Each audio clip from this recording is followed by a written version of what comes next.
नाजरीन, हमने पिछले प्रोग्राम के अंदर आपको एंटी ऑपरेशन प्रोग्राम जो था वो मुतारफ़ करवाया था। तो आज हम आपको एंटी ऑपरेशन प्रोग्राम के हवाले से आपको ऑनलाइन हेल्थ प्रोग्राम जो हमारा चल रहा है उसके अंदर आपको टर्न बाय टर्न इसका हम तारफ़ करवाना चाहते हैं। तो इसमें जो इब्तदाई तौर पर जिन चीज़ों के बहुत ज़्यादा ऑपरेशन हो रहे हैं इस वक्त और जिससे लोग परेशान हैं, वो तकरीबन 4-5 चीज़ें हैं जो बड़ी प्रोमिनेंट हैं। तो हम इनको एक एक करके हम आपके गोशगुजार करेंगे, इसका इलाज बताएंगे, इसका परहेज़ बताएंगे और ये क्यों हो रही हैं इसके असबाब बताएंगे और इससे बचने के तरीक़ेकार भी बताएंगे। ये डिटेल से हम चीज़ें आपको बता देंगे। तो हमारा जो आज का प्रोग्राम है, हम आपको बताएंगे टॉन्सिस के बारे में, मगर जो हमने आपको चीज़ें बतानी हैं उसमें किडनी स्टोन है, गॉल ब्लैडर स्टोन है, पित्ते की पथरी है, गुर्दे की पथरी है और ट्यूमर है, ब्रेस्ट ट्यूमर है जो लेडीज़ के अंदर बिलखसूस ज़्यादातर आ रहा है। उसके अलावा थायराइड ग्लैंड है और प्रोस्टेट ग्लैंड जो मर्दों के अंदर ज़्यादातर प्रॉब्लम पैदा कर रहा है।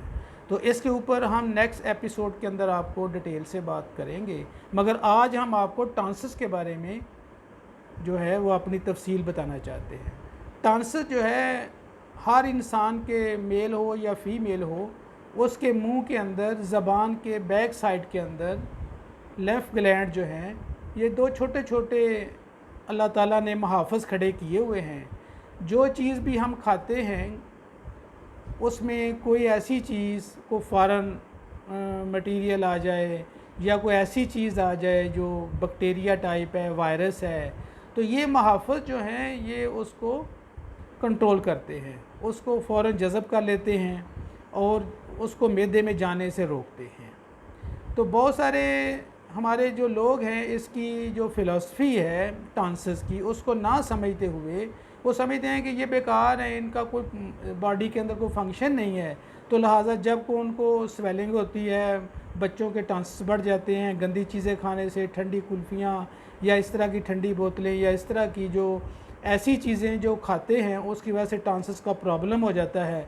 तो हम लोग फ़ौरन उसका ऑपरेशन करवाने के लिए चले जाते हैं कि ऑपरेशन करो और मसला हल करो, क्योंकि टॉन्सिस होने की वजह से बुखार तेज़ हो जाता है। फिर बार बार ये मतलब एंटीबायोटिक, पेन किलर खाने से, यहाँ से एम्पिसिलिन से शुरू होता है हमारे एंटीबायोटिक और थर्ड और फोर्थ जनरेशन तक जितने डॉक्टर बदलते जाते हैं वो देते जाते हैं।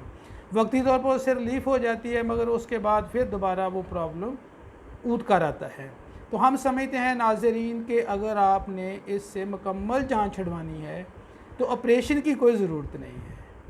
होम्योपैथिक तरीका इलाज के अंदर इसका बेहतरीन इलाज मौजूद है, इंतहाई ईजी है, इंतहाई सस्ता है और बच्चे आराम से इसको खा सकते हैं दवाई को, और आराम से बग़ैर मतलब किसी तकलीफ़ के थोड़े पैसों के अंदर आपको मुकम्मल आराम आ सकता है।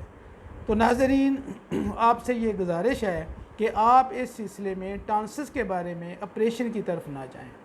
तो हम समझते हैं कि ये जो इसका जो टॉन्सिस के बढ़ने का अमल है, इसमें स्वेलिंग हो जाती है, इसकी जो टाइप आती है स्वेलिंग हो जाती है, बच्चों का या बड़ों का जिसको हो जाते हैं उसको बुखार हो जाता है, 102 103 तक भी बुखार चला जाता है। और उसके अलावा गले से निगलना मुश्किल हो जाता है, कोई चीज़ खाई नहीं जाती, लिक्विड टाइप चीज़ें तक नहीं खाई जाती, सॉलिड चीज़ नहीं खाई जाती। तो ये इस तरह के जो प्रॉब्लम आते हैं तो फिर उसमें मसला बन जाता है, बच्चे कमज़ोर हो जाते हैं। तो हम समझते हैं कि उनका वक्ती तौर पर एंटीबायोटिक दे के हम क्योरिटी की तरफ जाते हैं, उसको कंट्रोल करते हैं। तो ये मुनासिब तरीक़ेकार नहीं है। तो मुनासिब तरीक़ेकार क्या है? वो सिर्फ़ और सिर्फ होम्योपैथिक के अंदर है और बड़ा सस्ता और बड़ा इजी है।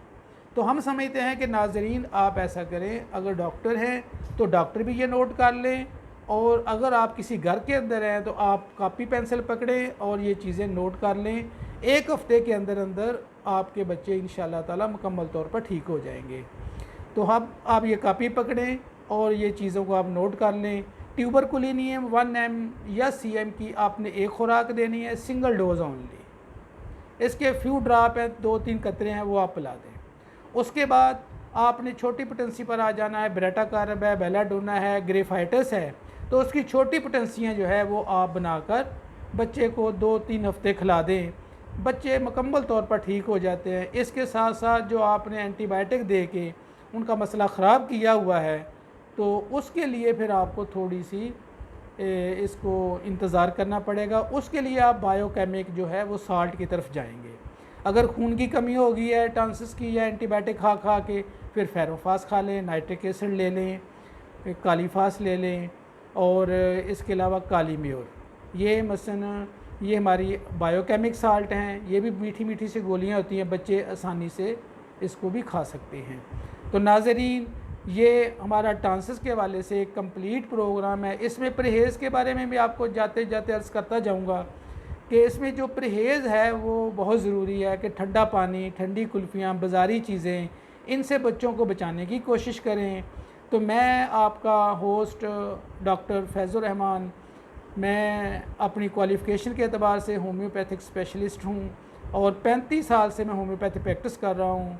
बीएससी DHMS किया है, एलोपैथिक के डिप्लोमे किए हैं जिसको असिस्टेंट फार्मासिस्ट कहते हैं, वो सारे किए हैं। सारी इस प्रैक्टिस में से गुजरने के बाद अपनी ज़िंदगी का निचोड़ मैं आपके गोशगुजार कर रहा हूँ, ताकि इंसानियत जो बचना चाहते हैं वो इससे महफूज हो जाए। तो नेक्स्ट एपिसोड के अंदर हम अगला प्रोग्राम जो है प्रोस्टेट ग्लैंड है, उस पर हम बात करेंगे, या इन पांचों में से हम एक के ऊपर बात करेंगे। अब इजाज़त चाहता हूँ। अल्लाह हाफिज़।